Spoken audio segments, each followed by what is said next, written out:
Hello and welcome to another segment of Western Wisconsin Journal. I'm Jamie Johnson, a government and political correspondent.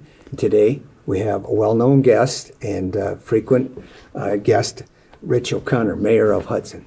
Yep. Mayor, thank you for coming back on the show. Jamie, thank you so much for having me. It's always a pleasure to be here. Let me start by saying Happy New Year and Happy New Year to everybody out there. Absolutely, and hope everyone had a safe and happy New Year. And we get into that's basically the subject is what does the new year hold for the city of Hudson? But for our viewers, I want to be able to bring them up to speed. You just recently, that is last year, got reelected to your fourth term. Right. And you had served 3 2-year terms before it, but there was a change, and now the mayoral term is 3 years. Is that right? Yes. Yep.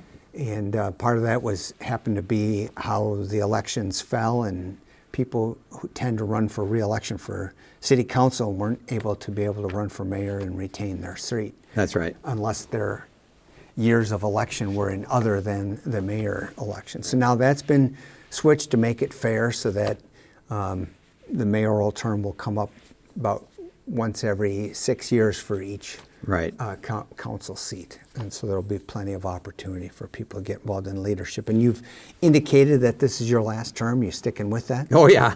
Absolutely. That hasn't changed? No, it hasn't. Okay. Don't get me wrong. I truly have enjoyed this. It has been an honor and a pleasure to have served our community for as long as I have and to be reelected. But it's time for somebody else to come in and do this job. And it's also time for me to spend more time with my wife and family, my wife is retired. I just recently retired, and so we've got some travel plans ahead of us. Just going back, I'm not a city resident. Don't follow the politics of the city as closely as some who it directly involves. But my recollection is, did Mayor Burchell, did he serve 6 or 7 years? Mayor. I think he was 5 years. Okay.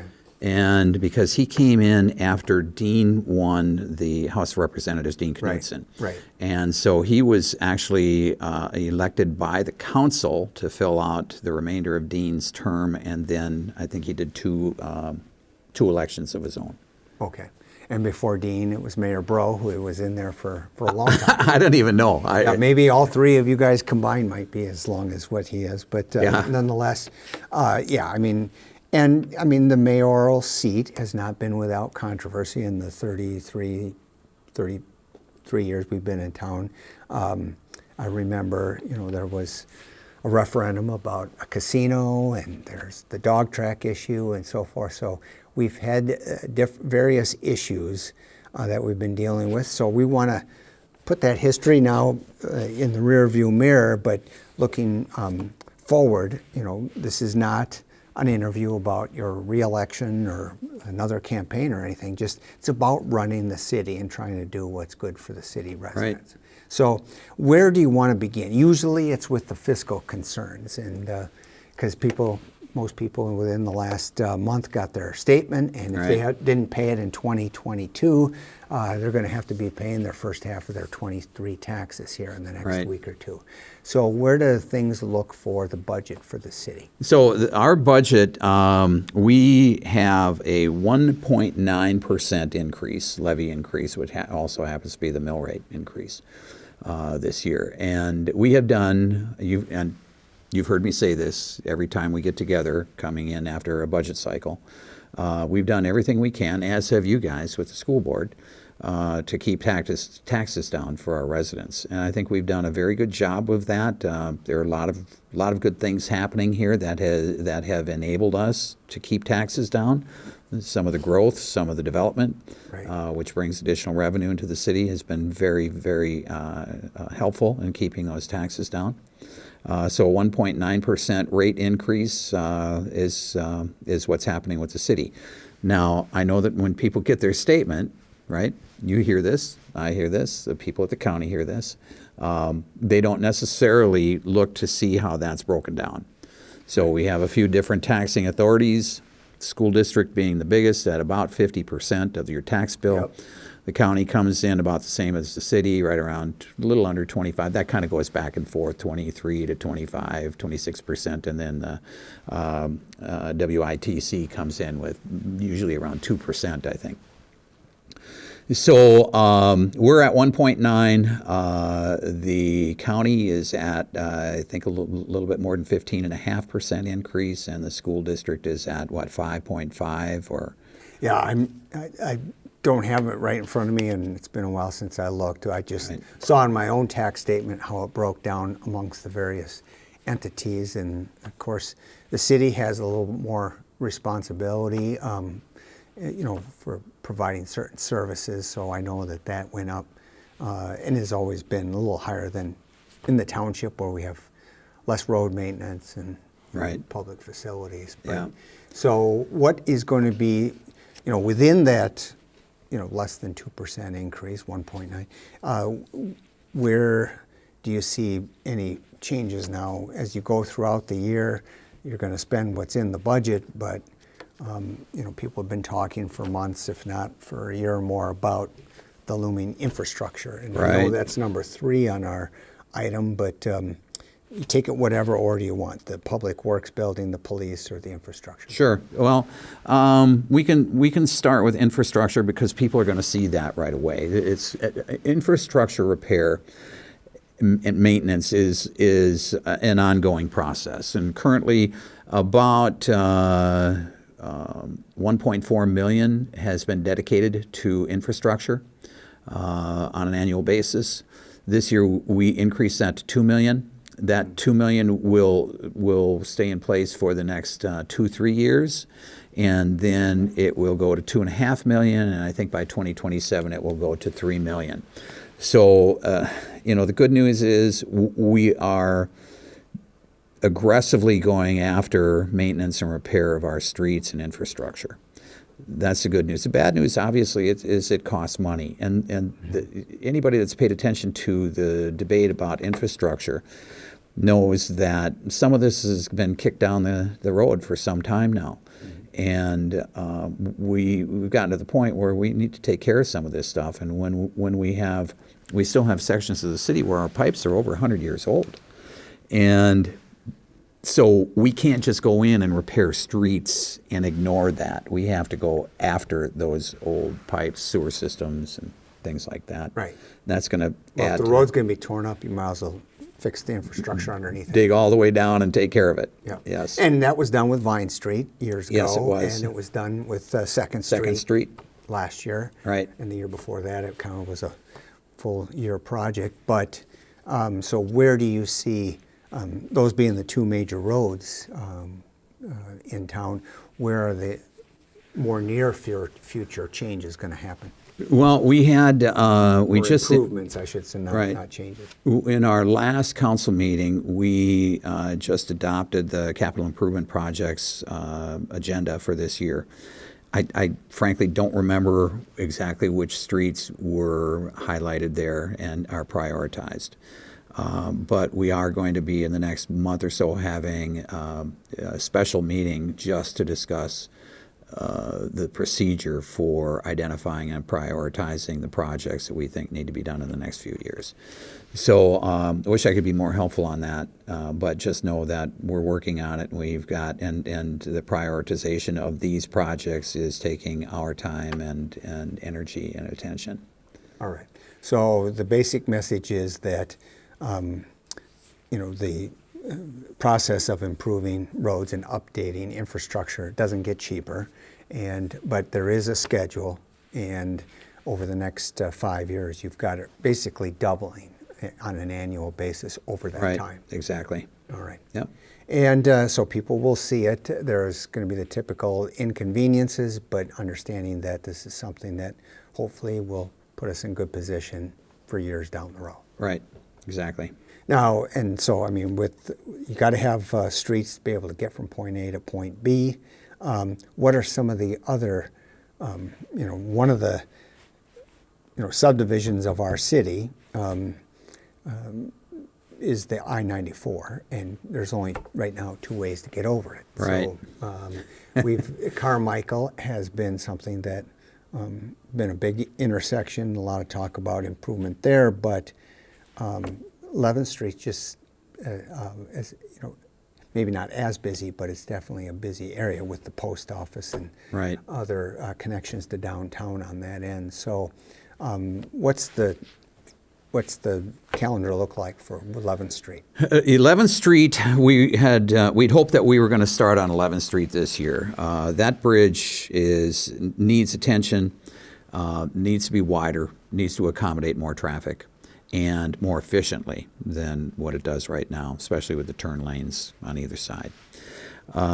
We were hoping that we would have grant money for that. That did not come to fruition. We are pursuing that again, and I mean we're going to get to a point where if we don't get grant money, we're going to have to bite the bullet and try to fund this ourselves.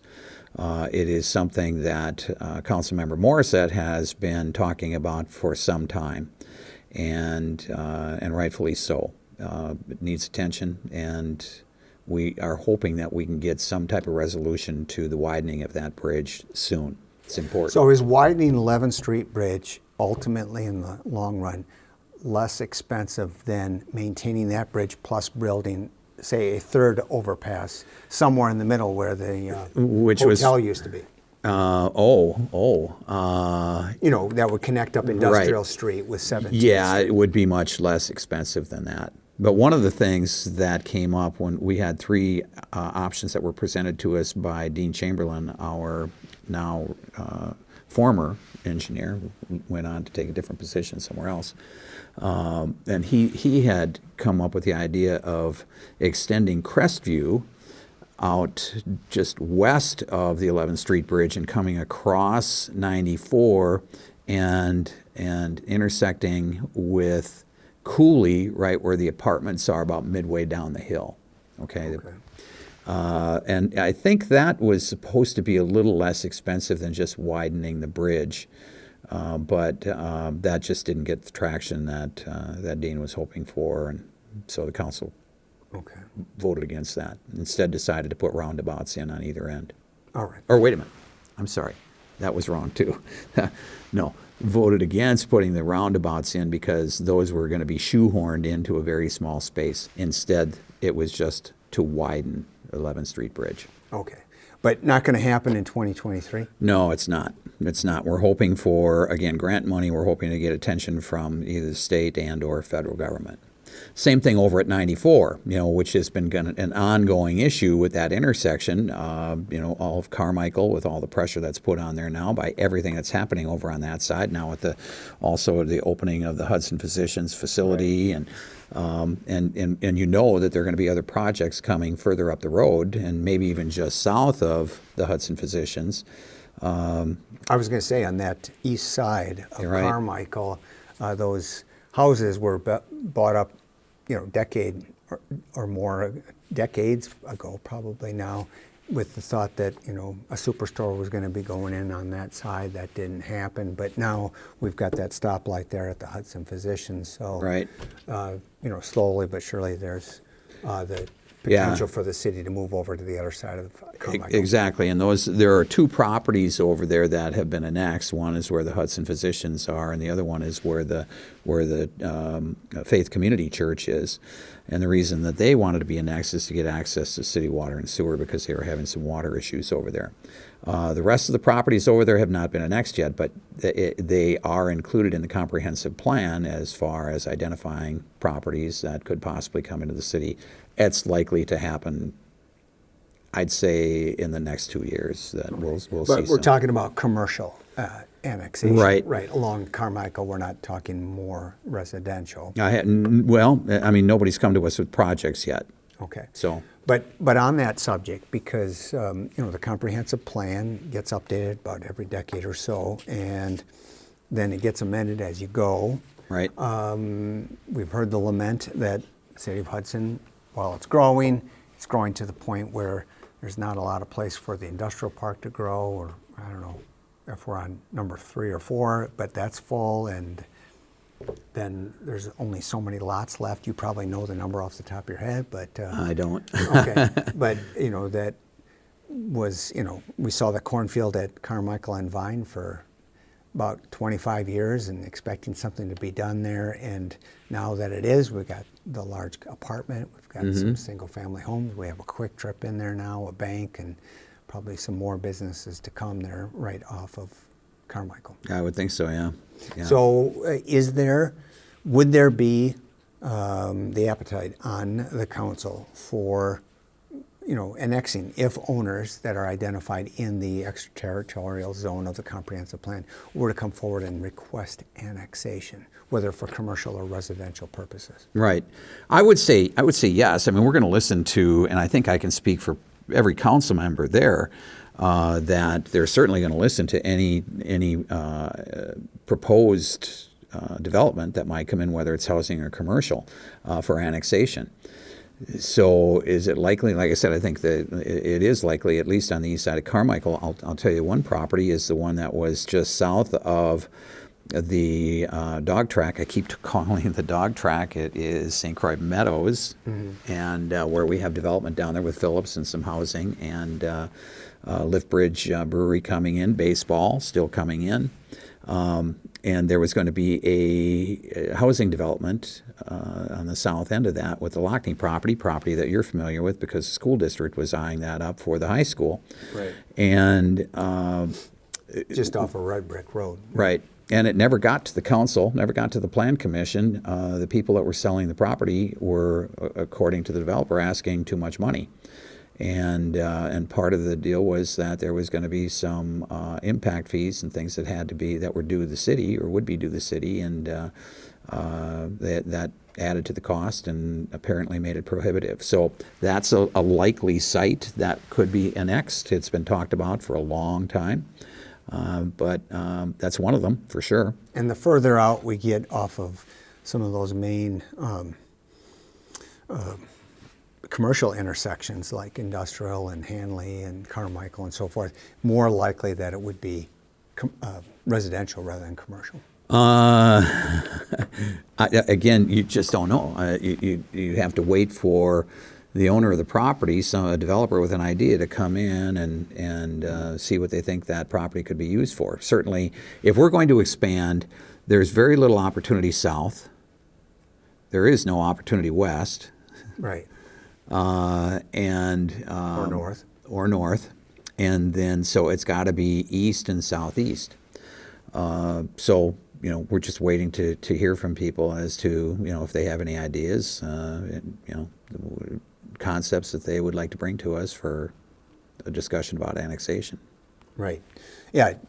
It'll be years after you're done being mayor, but maybe decades. But would you see the city of Hudson getting out to Exit 4? Oh, yes. Yes, I do.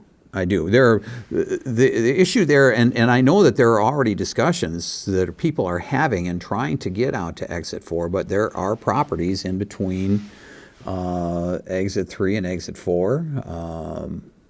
Right. Trying to think of, I think we do. Bethel Lutheran Church's Highland campus can be seen across from the parking lot at the movie theater, and you've got that span from Bethel then up to Exit 4 that is pretty much undeveloped, but. And I'm thinking also on the south side of the freeway, there are some properties there too. So you cannot, and we don't want to test the recent judicial decision that was made on continuity or contiguity, rather, as far as annexation. What was the term that they used? How close is close, or that we saw in some of our neighboring communities. It doesn't have to be exactly contiguous, but right. But so we don't want to test that. We want contiguity, absolutely, somehow, either through permission that's granted with right-of-way from current property owners, or actual, people going in and buying up those properties and adding them to the property that they would like to get annexed. So yeah, in the next decade, I would say absolutely, Jamie. In the next decade, we're going to be looking at going out to exit 4. Right. Just like when the city skipped over, Carmichael and south of the interstate, and it's starting to grow around subdivisions that are in the township, Right. and where there's larger lots and so forth. But so we've Public Works building, that's on your list, and police building. Right. Where are the progress there? So here's the thing that is important for everybody to understand is that even though we've been very judicious with tax increases, we've done everything we can to keep taxes down. It's likely we're going to see some increases here because there are certain things that just need to be done. We do need a public works building. That's been on hold for a long time. We are farming out our equipment to 3, 4, maybe 5 different locations, and some are not even in the city. And so we need a centralized location for all of our employees and all of our equipment. These guys, at times like in the winter right now, they might have to go to different places to drop off a piece of equipment, go to a different location and pick up a different piece of equipment to go back out. Because it's not centralized. Right. Okay. And so for a savings, for efficiency, that's something that needs to be done. That will start this year. That's going to be up on the hill. Okay. So Public Works will get done this year. It's about a $9 million project. We've already got placeholder bonding for it. And so at some point in the not too distant future, you'll see probably next year, in the next budget cycle, you'll see debt service increase for that particular building. Something that's expected to be paid in 20 years. Yeah. Okay. Police building. Police building is going to be right behind it. And I mean, calendar-wise, schedule-wise. Calendar, Not physically. The new police building, people know that our police department is housed down with the library. They share the same building as the library. And our needs for the library have grown. And in fact, the library has been in that building, I don't know what, 12 years? Yeah, I would say 12, I at think. least 10, yeah. Yeah, and they're only supposed to be in half of that building for 5 years. The library was supposed to take over the entire building after 5 years, and the police are going to move out. Police are expanding. We haven't had the need to move them out up until now, but we will be building a new police department, police station, which will be over by the new fire station. Trying to think of Ward Road, is that right? Yeah, right. And and that will start the old golf course there. right. Yep. Okay. That will start probably in 2024. That building will be $5 to $6 million. They're not going to retain a downtown presence? No, not that I'm aware of. I mean, things can change depending upon. Everything changes. We still have issues with funding for the library, and so and we don't know that the library is ready to take over that whole building yet. One of the things I get asked is, well, why didn't the city take up the offer of the county of moving the police department right next to where the jail is? It would make it a lot more efficient and still right on a major thoroughfare. So why buy the fire department instead of up by the jail? Well, first of all, that was going to cost us $10 million. This is going to be half the cost of what that's was. an explanation. Isn't Yeah, it? that's a good one.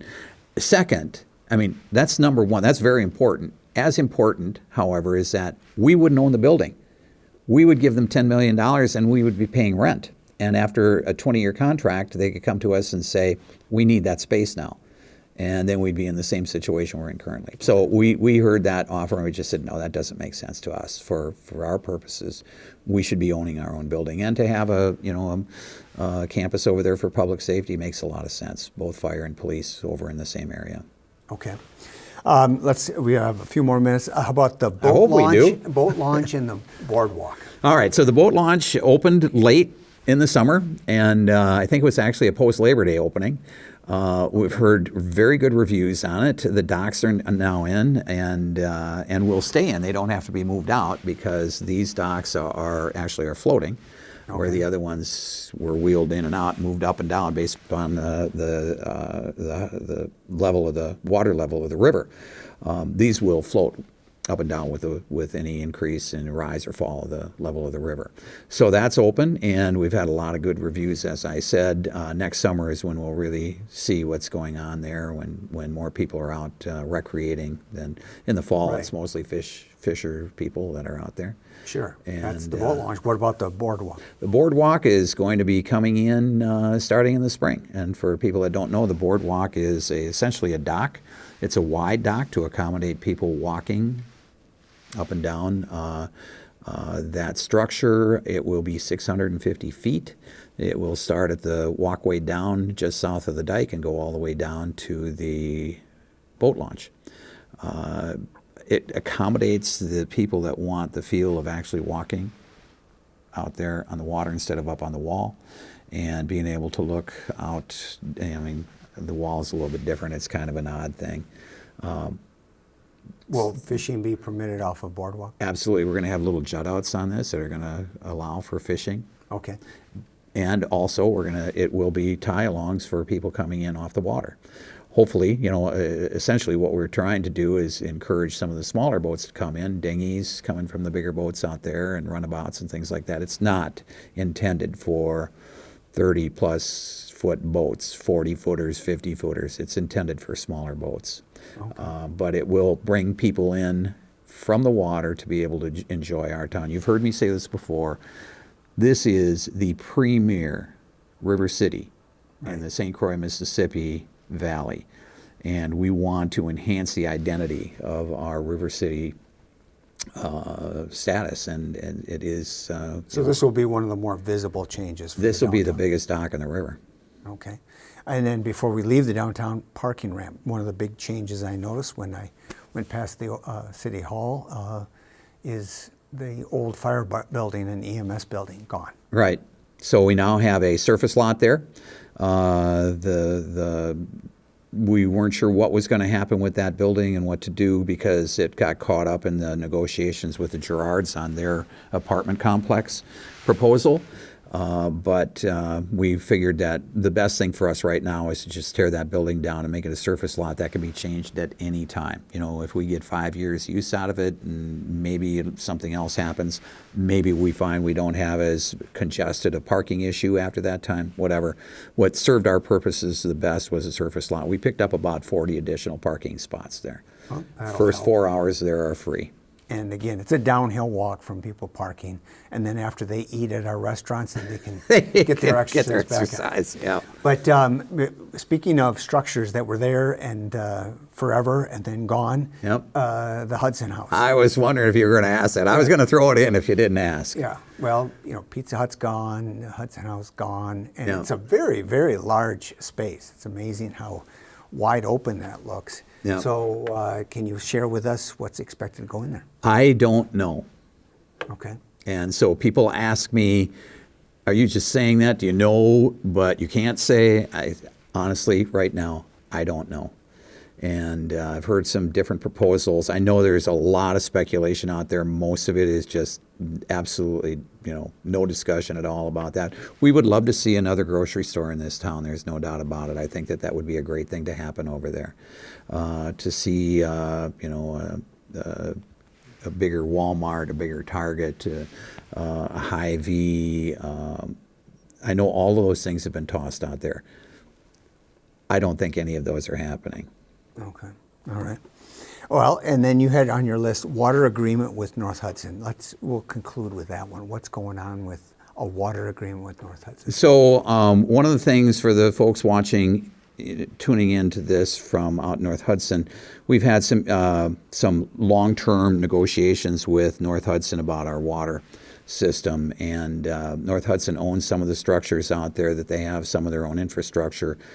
We've provided water for them. We own some of the material out there, and we have not really been able to come to an understanding on ownership of these things and maintenance of them. So the city will be selling water wholesale instead of to individuals. We used to just sell the water individually and bill them individually.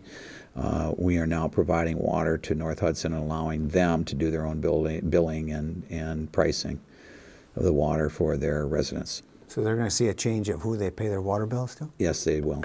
Okay. And do you know when that takes effect? Or? That is likely to happen in the summer, I think. Okay. All right. Very good. Well, anything else that you think is on the agenda of potential changes for this year, or is it, again, trying to do a lot of this planning, long-term planning, incrementally? Yeah. It's I could talk forever about Hudson. Right. We've got some development projects downtown that are being tossed around right now, and it's important for people to weigh in on those. We have the Gerards are coming in with a new proposal on their property that they own on the east side of 2nd Street, where the scuba shop is and the old shoe store. Okay. Gagnon owns this property, owns a square block, and they have a proposed apartment building complex for that entire block. Those things are right now under discussion and working their way through the process. So everybody should just pay attention to what's going on, weigh in if you have an opinion. So we know what you're thinking. Is the old First National Bank / Associated Bank building going to stay, or is that? Yes. Oh no. I don't know if it will or not. I mean, if the Gagnon proposal is approved, that building goes away. I would think no matter what, that building goes away. Okay, but I don't know that. Sure. They've got a process they have to go through with the Zoning Board of Appeals. And I don't know if they've given any thought to what's going to happen with those structures that are there right now if they don't get approval from the Zoning Board of Appeals for their variance requests. Well, Mayor Rich, appreciate you coming on the show and giving us an update. You still have 2.5 years, right, before you have to give up your seat, but that's still a lot that can be done within the city. And every time you come on, you give us news about what's ahead for City of Hudson. We appreciate that very much. Well, I love coming on here and talking about our city. It's always fun talking with you, Jamie. All right, thank you. Thank I you. want to thank our viewers for watching another segment of Western Wisconsin Journal. Keep watching.